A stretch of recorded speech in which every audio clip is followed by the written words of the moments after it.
जय माता दी, जय मां ललितांबिका। कैसे हैं आप सभी? मैं उम्मीद करता हूं आप सभी स्वस्थ होंगे और आनंदित होंगे। भगवती जगदम्बा की कृपा आप और आपके संपूर्ण परिवार पर निरंतर बरस रही होगी। तो आज जो हम जानकारी लेके आए हैं वो इस विषय पर लेके आए हैं कि बहुत से लोगों का एक प्रश्न होता है कि हम अपने प्रेत को क्यों नहीं काट पाते, अपनी प्रेत बाधा से हम क्यों बाहर नहीं निकल पाते। कुछ लोग जाने अनजाने में प्रेत बाधा से मुक्त हो जाते हैं, लेकिन फिर से उनको प्रेत बाधा ग्रसित कर लेती है। वो किसी को दिखाने जाते हैं तो वो व्यक्ति कहता है कि जो पहले परेशानी थी उसको मैंने काट दिया, ये दोबारा से कोई परेशानी आई है। तो देखिए ये कहाँ तक सत्य है और कहाँ तक असत्य है। तो आज की वीडियो में ये संपूर्ण जानकारी पॉइंट बाय पॉइंट हम आपको बताएंगे। वीडियो को ध्यान से समझना और ध्यान से देखना, क्योंकि यदि आप वीडियो को ध्यान से समझ पाए तो आप अपने प्रेत बाधा से खुद मुक्त हो सकते हैं। बिना किसी के पास जाए, बिना किसी के चक्कर लगाए आप अपने घर पे रह के ठीक हो सकते हैं। तो स्टेप बाय स्टेप आप वीडियो को ध्यान से समझें। जानकारी पसंद आए तो वीडियो को एक लाइक अवश्य कर दें, कमेंट में जय माता दी लिखें। चैनल पर आप पहली बार आए हैं तो चैनल को सब्सक्राइब कर लें, क्योंकि मैं इसी प्रकार की रोचक और ज्ञानवर्धक जानकारी लेके आता रहता हूं। तो सबसे पहले जानते हैं कि हम अपनी प्रेत बाधा से क्यों नहीं लड़ पाते। तो देखिए, जब हमारे शरीर में या हमारे घर में जब प्रेत बाधा एंटर करती है तो वो हमारे शरीर पे और हमारे मस्तिष्क पे अपना कंट्रोल कर लेती है। प्रेत हमारे मस्तिष्क और हमारे शरीर पे कब्जा करता है, तो अपने अनुसार वो हमको चलाने लगता है। अब यहाँ कोई व्यक्ति अपने दिमाग से पहले से ही परेशान है या उसको अपने घर से ही किसी प्रकार की कोई समस्या रही है जीवन में, तो वो उसका जो आत्मविश्वास है वो पहले से ही बहुत वीक होता है और ऐसे ही व्यक्तियों को प्रेत बाधा ज्यादा लगती है। और जिनकी कुंडलियों में ग्रह खराब होते हैं उनको प्रेत बाधा ज्यादा ग्रसित करती है। कुछ लोगों को प्रेत बाधा नहीं होती, लेकिन उन पर राहु की दशा चल रही होती है, जो कि वो भी एक तरह से प्रेत का लक्षण आपको दिखाई देता है, क्योंकि राहु जिसके ऊपर चलता है और उस समय व्यक्ति जो विचार करता है वही उस व्यक्ति के साथ होने लगता है। यदि राहु अच्छे में है तो आपकी इच्छाओं की पूर्ति कर देता है, और राहु की यदि दशा खराब है, राहु यदि आपकी कुंडली में गलत घर में बैठा है, तो वही राहु आपको नेगेटिव प्रभाव देता है। तो ये लक्षण भी होते हैं। लेकिन जिनको वास्तविकता नेगेटिविटी होती है तो उनको अक्सर करके देखा गया है कि जो अपने परिवार में सबसे ज्यादा डरे सहमे रहते हैं और जो हर किसी पे भरोसा कर लेते हैं, जो भावुक स्वभाव के होते हैं, ऐसे व्यक्तियों को ये प्रेत बाधा बहुत जल्दी ग्रसित करती है। या फिर कोई पूजा पाठ करता है, ज्यादा पूजा पाठ करता है, लेकिन उसको सही गाइडेंस देने वाला कोई नहीं होता, और जिसके कारण से वो जाने अनजाने में ऐसी गलतियां कर बैठता है जिससे उसके भक्ति के प्रभाव से उसके रोम छिद्र तो खुल जाते हैं, जिससे कि वो पॉजिटिव ऊर्जा को अवशोषित कर सके, पॉजिटिव ऊर्जा को ग्रहण कर सके। लेकिन उसका कोई गुरु नहीं होता, उसकी सही गाइडेंस नहीं होती, और उसे ये भी नहीं पता होता कि इस देवी देवता की पूजा आराधना किस प्रकार से और किस विधि से करनी चाहिए। तो इसका फायदा नेगेटिव ऊर्जा भी उठाती हैं, वो आपके शरीर में प्रवेश कर जाती हैं। प्रेत बाधा से ग्रसित व्यक्ति है वो अपने शरीर पे और अपने दिमाग पे कंट्रोल नहीं कर पाता है, जिस कारण से वो प्रेत बाधा उसका भरपूर फायदा उठाती है और उसके दिमाग में ऐसे ऐसे ख्याल उत्पन्न करती है जिससे कि उस व्यक्ति का मनोबल और टूटता है और वो प्रेत बाधा उसके ऊपर पूर्ण रूप से हावी हो जाती है। और व्यक्ति इसी चक्कर में आजीवन वो दूसरों के चक्कर लगाता रहता है, लेकिन वो अपनी प्रेत बाधा से बाहर नहीं निकल पाता और वो हर तरह से थक जाता है। कुछ लोगों को तो देखा गया है कि प्रेत बाधा ने इतना उनको मजबूर कर दिया होता है कि बहुत से लोग सुसाइड कर लेते हैं। छोटी छोटी उम्र में लोग सुसाइड कर रहे हैं। अभी कुछ समय पहले की बात है, ये आगरा की खबर है कि एक 8 साल के बच्चे ने घर में फांसी लगा के अपनी जान ले ली। अब सोचिए 8 साल का बच्चा क्या जानता है, तो कहीं ना कहीं उसके ऊपर नकारात्मकता इस प्रकार से हावी थी, उसके माता पिता ने उससे थोड़ा सा कुछ कह दिया और उसके ऊपर नकारात्मकता इतनी हावी हो गई कि उसने अपनी ही जान ले ली। तो हम नकारात्मकता को देख नहीं सकते हैं, वो हमारे विचारों से और हमारे मन से चलती है। तो इसलिए जब भी आपको लगे कि हम प्रेत बाधा से ग्रसित हैं तो सबसे पहले अपने मन को कंट्रोल में करो, अपने मन को मजबूत करो। अब यहाँ लोग कहेंगे कि मन को कैसे मजबूत करें, ये तो प्रेत बाधा के अधीन है। तो प्रेत बाधा के अधीन है ये मैं मानता हूं, लेकिन मन आपका है, शरीर आपका है, आत्मा आपकी है। आप जितना हो उतना मेडिटेशन करें, ध्यान करें और अपने चक्रों को अनुभव करें, अपनी आत्मा को अनुभव करें, अपने मन में एक विचार करें कि मैं एक आत्मा हूं और ये संपूर्ण ब्रह्मांड मेरा है, मैं परमात्मा का अंश हूं। परमात्मा के अलावा मुझे कोई भी परेशान नहीं कर सकता, कोई भी मेरे ऊपर अपना शासन नहीं चला सकता। मैं भगवान का वो अंश हूं जो स्वतंत्र है, जो सब प्रकार से सक्षम है। मेरा कोई अनहित नहीं कर सकता, मेरा कोई कुछ बिगाड़ नहीं सकता। जब आप इस प्रकार निरंतर करते हैं तो यकीन मानिए आपका मन मजबूत होने लगता है, आपके अंदर एक पॉजिटिविटी आने लगती है और जहां आपके मन ने पॉजिटिविटी धारण करना शुरू कर दिया, वहीं से आपकी जो नेगेटिविटी है वो कम होने लग जाती है और उस प्रेत को, जो भी आपके शरीर में परेशानी थी, उसको बहुत कष्ट होने लगता है, उसकी इच्छाएं पूरी नहीं हो पाती हैं। आप अपनी इच्छाओं को पूरा करते हैं, आप अपने मन के मुताबिक चलते हैं, तो वो प्रेत परेशान होता है और वो आपके कष्टों को बढ़ा देता है, आपके शरीर में दर्द करने लग जाता है, आपको गलत गलत ख्याल आने लग जाते हैं, आपको गंदे गंदे सपने आने लग जाते हैं। जब आप भक्ति पूजा पाठ करने लगते हैं तो उसको जलन होने लगती है, वो जलता है जैसे अग्नि में तपन होती है। अग्नि में यदि हमारा हाथ चला जाए, पैर चला जाए या अग्नि हमको पकड़ ले तो हमें जो ताप उत्पन्न होता है, इतना ही ताप और इतनी ही वेदना उस प्रेत को होती है जब आप भक्ति करते हैं, तो वो आपके कष्टों को बढ़ा देता है। लेकिन कुछ लोग इस जगह पर डर जाते हैं, कुछ लोग कहते हैं कि हम तो पूजा पाठ करने लगे हैं तो हमारी समस्या और ज्यादा बढ़ गई है, इसलिए हम पूजा पाठ छोड़ देते हैं। तो इससे तो अच्छा है कि हम पहले जैसे थे कम से कम वैसे तो हो जाएंगे। लेकिन यहाँ वो लोग सबसे बड़ी गलती करते हैं, क्योंकि पूजा पाठ आपने बंद कर दिया, पूजा पाठ आपने छोड़ दिया, तो एक बात मेरी ध्यान रख लीजिए, जितना आप पहले परेशान थे उससे भी ज्यादा परेशान हो जाएंगे, क्योंकि वो प्रेत अब आपके ऊपर इतना हावी होगा कि आप किसी के कहने से भक्ति भी ना कर पाए, क्योंकि आपकी भक्ति से उसको कष्ट हुआ था। तो इसलिए वो आपको कष्ट का बदला तो आपसे लेगा ही, लेकिन वो आपको किसी और की मदद भी नहीं लेने देगा। तो इसलिए जब भी आप कोई पूजा पाठ करते हैं और यदि आप प्रेत बाधा से ग्रसित हैं और आपके कष्ट बढ़ रहे हैं, तो इसका मतलब ये नहीं कि उस भक्ति से आपके कष्ट बढ़े हैं। इसका मतलब ये है कि जो हम भक्ति कर रहे हैं उससे जो हमारे ऊपर प्रेत है, या हमारे ऊपर तंत्र है, या हमारे ऊपर कोई तांत्रिक विचार कर्म कर रहा है, या कोई शत्रु हमारे ऊपर कोई कर्म कर रहा है, उसको कष्ट हो रहा है, जिस कारण से वो हमें कष्ट देके ये चाहता है कि ये पूजा पाठ को बंद कर दे।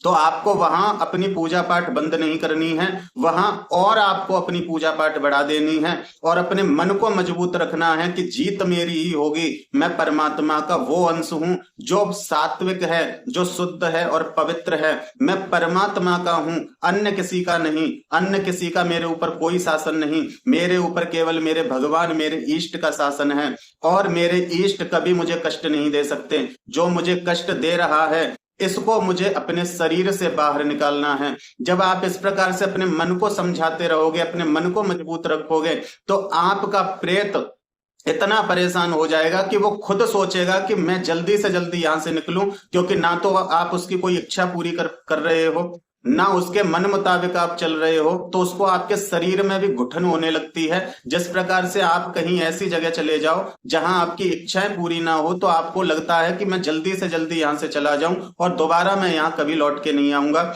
जिस प्रकार से एक कोई सिगरेट गुटखा खाने वाला व्यक्ति होता है, कोई नशा करने वाला व्यक्ति होता है, और वो किसी ऐसे स्थान पर चला जाए जहां वो इन चीजों को ना कर पाए, तो वो व्यक्ति वहां से जल्द निकलना चाहता है। वो ये चाहता है कि यहां मैं कभी नहीं आऊंगा, क्योंकि यहां मेरी इच्छाओं की पूर्ति नहीं होती है।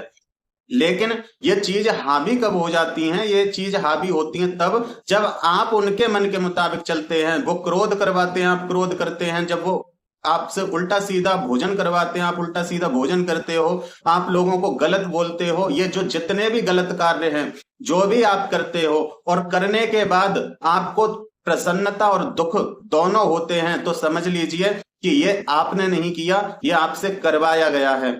यदि उस चीज को करके आपको बहुत प्रसन्नता हो रही है और दुख बिल्कुल भी नहीं, तो वो आपकी प्रवृत्ति है।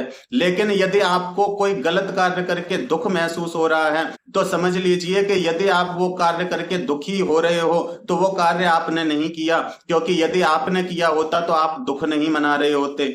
तो इसलिए प्रेत बहुत सूक्ष्म खेल खेलता है, इस खेल को आपको समझना चाहिए। जब भी आपको लगे कि मेरे साथ जो हो रहा है वो मेरी इच्छा अनुसार नहीं है, मैं ये नहीं चाहता था लेकिन फिर भी मेरे साथ ऐसा हो रहा है, तो समझ लीजिए कहीं ना कहीं नकारात्मक ऊर्जा आपके मन और आपकी आत्मा पर हावी हो रही है।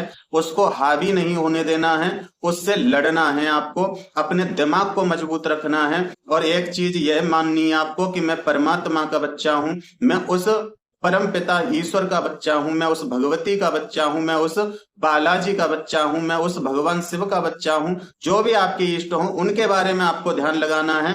और एक चीज कहनी है कि हे प्रभु, यदि ये मेरे कर्मों के अनुसार मुझे कष्ट मिल रहा है तो मैं अपने कर्मों का प्रायश्चित करता हूं, मैं अपने कर्मों की क्षमा मांगता हूं। आप प्रत्येक दिवस अपने कर्मों की क्षमा भगवान से मांग सकते हैं। लेकिन यदि प्रभु मेरे साथ कोई अनिष्ट कर रहा है, कोई मुझे प्रताड़ित कर रहा है, कोई ऐसी शक्ति है जो नहीं चाहती कि मैं आपके पास तक आऊं, तो हे प्रभु मैं आपसे प्रार्थना करता हूं कि मुझे इस परेशानी से बाहर निकालो। हे प्रभु त्राहिमाम त्राहिमाम त्राहिमाम, इस प्रकार आप उनसे प्रार्थना कीजिए। और उनका कोई भी स्तोत्र पाठ, उनका मंत्र आप उठा लीजिए और उस मंत्र और उस स्तोत्र पाठ से आप अपने प्रेत को खुद काट सकते हैं। संकल्प आपको एक ही रखना है कि मुझे प्रेत बाधा से मुक्ति प्रदान करें, और जो भी प्रेत बाधा है उसको शांति और मुक्ति प्रदान करें, जिससे कि आजीवन वो मुझे कभी परेशान ना कर सके और अन्य किसी को भी परेशान ना कर सके। उसके कर्मों का दंड दे करके उसकी जो भी गति हो आप उसकी गति कराएं और मुझे इस चीज से बाहर निकालें। तो इस प्रकार से जब आप कंटिन्यूअस करते रहते हैं तो आप देखेंगे कि धीरे धीरे आप नॉर्मल होने लग जाओगे, आपको अलग से कुछ नहीं करना होता है। तो पहली बात तो ये है। दूसरी बात ये है कि देखिए, जहां भी आप जाते हो किसी को दिखाने के लिए, कुछ दिन वहां से आराम पड़ता है, लेकिन कुछ दिन बाद फिर वही समस्या शुरू हो जाती है। जब आप उन लोगों के पास जाते हो और कहते हो कि हमें ये समस्या हो रही है, तो वो लोग कहते हैं कि जो पहले समस्या थी उसको हमने काट दिया है, ये दोबारा किसी ने आपके ऊपर समस्या भेजी है। तो देखिए 10% ऐसा हो सकता है, क्योंकि बहुत से लोगों के पीछे तांत्रिक लगे होते हैं जो कि उनकी क्रिया कटते ही दूसरी क्रिया कर देते हैं और क्रिया पे क्रिया चढ़ाते रहते हैं, जिसके कारण वो व्यक्ति जितनी भी अपनी परेशानियों को दूर करवाता रहे लेकिन वो पूर्ण रूप से कभी ठीक नहीं हो पाता है। तो वो एक अलग बात है। लेकिन 90% लोगों के साथ ऐसा होता है कि उनकी परेशानी दूर नहीं होती है, उनकी परेशानी दूर नहीं हुई होती है बल्कि उनके साथ बनी रहती है। लेकिन जिसके पास आप गए हैं उसने अपनी भक्ति से या अपनी किसी शक्ति के माध्यम से या किसी सिद्धि के माध्यम से जो आपके ऊपर नकारात्मकता थी उसको दबा दिया है, उसको शांत कर दिया है, कुछ समय के लिए उसको परेशान कर दिया है। तो इसलिए आपको लगता है कि हम ठीक हो गए, लेकिन कुछ समय के बाद फिर आपके विचारों को पकड़ के वो प्रेत आत्मा, वो प्रेत बाधा फिर बड़ी होती है और फिर आपको कष्ट देती है। फिर आप उस व्यक्ति के पास जाते हैं और कहते हैं कि मुझे फिर परेशानी हो रही है, तो वो व्यक्ति कहता है कि जो पहले आपके ऊपर परेशानी थी उसको मैंने काट दिया, ये दोबारा किसी ने भेजी है, अब तो मैं ये पूजा करानी पड़ेगी, इतना धन लगेगा इसमें। तो इस प्रकार से कुछ लोग आपको लूटते भी हैं। तो देखिए ऐसा क्यों होता है कि जैसे मान लो आप किसी गद्दी चौकी पर गए और वहां आपके प्रेत को ऊपर उठाया गया, मान लो कोई भजन चला दिया या कोई गीत या संगीत कुछ भी चला दिया, तो उस पे क्या होता है कि प्रेत हमेशा शांति में रहना पसंद करता है। प्रेत रोगी के सिम्टम यही होते हैं कि वो हमेशा एकांत में रहना पसंद करता है, उसको शोर शराबा पसंद नहीं होता, इसीलिए तो बंद मकानों में होते हैं, ऐसी जगह पे होते हैं जो सुनसान हो, जहां कोई ज्यादा आता जाता ना हो। तो ये शांति को ज्यादा पसंद करते हैं क्योंकि इनके जीवन में बहुत बड़ी अशांति है। क्योंकि प्रेत का जो दुख होता है वो मैं किसी और वीडियो में किसी दिन डिटेल में बताऊंगा। प्रेत के बराबर जीवन में दुख किसी को होता नहीं है। तो प्रेत पहले से ही बहुत अशांत होता है, तो वो शांति चाहता है, इसीलिए इंसानों के शरीर में घुसता है अपनी इच्छाओं की पूर्ति करने के लिए और शांति में रहने के लिए। लेकिन जब हम लोग किसी प्रेत रोगी को किसी गद्दी चौकी पे लेके जाते हैं तो वहां बहुत तेज आवाज में संगीत चलाए जाते हैं, भजन चलाए जाते हैं, जिसके कारण से वो प्रेत विचलित हो जाता है और वो ऊपर आके खेलने लग जाता है। और जब वो खेलता है तो वो उस दिन इतना खेलता है कि वो थक जाता है और कुछ दिन तक वो शांत होके बैठ जाता है शरीर में एक स्थान जहां उसका मेन स्थान हो बैठने का, वहीं जाके वो शांति से बैठ जाता है। कुछ दिन तक आपको कोई समस्या नहीं होती, आपको लगता है कि हम तो ठीक हो गए। तो ऐसा नहीं होता है। कोई भी व्यक्ति एक दिन में ठीक नहीं हो सकता है और ना ही कोई एक दिन में ठीक कर सकता है किसी को, क्योंकि जो प्रेत आपके शरीर में जितने समय से होगा उतना ही समय उसको ठीक होने में लगता है, क्योंकि वो प्रेत आपके शरीर में जहां जहां बैठा है उसने आपके शरीर में बीमारियां भी छोड़ी हैं, तो उन बीमारियों को भी हील करना पड़ता है, उन परेशानियों को दूर करने के लिए समय लगता है। तो एक दिन में आपको कोई ठीक नहीं कर सकता। एक दिन में यदि कोई ठीक कर सकता है तो वो है परमात्मा। दूसरा कोई सिद्ध पुरुष जो कि आपको केवल एक दृष्टि मात्र भी देख ले तो आपकी परेशानी को उसी क्षण खत्म कर दे। उसके पास इतनी सामर्थ्य होनी चाहिए कि वो आप पे दृष्टि भी डाल दे। उसके दृष्टि डालने से जो उसके इष्ट हैं, जो उसकी सिद्धि हैं, वो तुरंत उसका मान रखें और जो आपके ऊपर प्रेत बाधा है उसको अपने साथ बांध कर ले जाएं और उसकी मुक्ति कर दें या उसको गति प्रदान कर दें, तो तब ऐसा होता है। लेकिन जगह जगह जहां भी आप जाते हैं वहां सिद्ध पुरुष आपको कम ही देखने के लिए मिलेंगे। ज्यादातर लोग छोटी मोटी सिद्धि शक्तियों को अपने पास रखते हैं, उनसे छोटे मोटे कार्य कराते हैं, लेकिन वो आपके प्रेत को थका सकते हैं, आपके प्रेत पे बंधन लगा के आपके शरीर में ही बांध के उसको डाल सकते हैं, लेकिन जड़ से उसको नहीं हटा सकते। आप जब गलतियां करोगे और उसने जो आपको पूजा पाठ बताई आप बंद कर दोगे तो वो समस्या आपको दोबारा से फिर होने लग जाएगी। तो इसलिए अपने प्रेत से आपको खुद लड़ना पड़ेगा।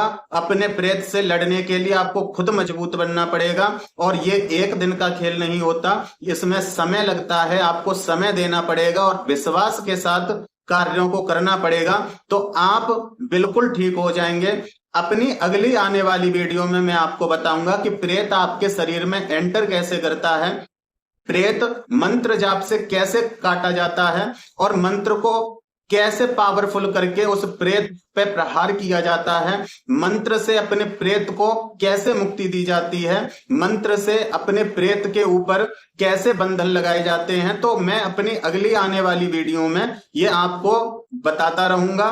तो आप यदि इन चीजों को समझ गए तो आप खुद तो ठीक होंगे, साथ में दूसरे लोगों को भी आप पूरी तरह से ठीक कर पाएंगे और अपने प्रेत से आप खुद लड़ पाएंगे। तो मैं उम्मीद करता हूं कि मेरे द्वारा दी हुई जानकारी आपको समझ में आई होगी और पसंद आई होगी।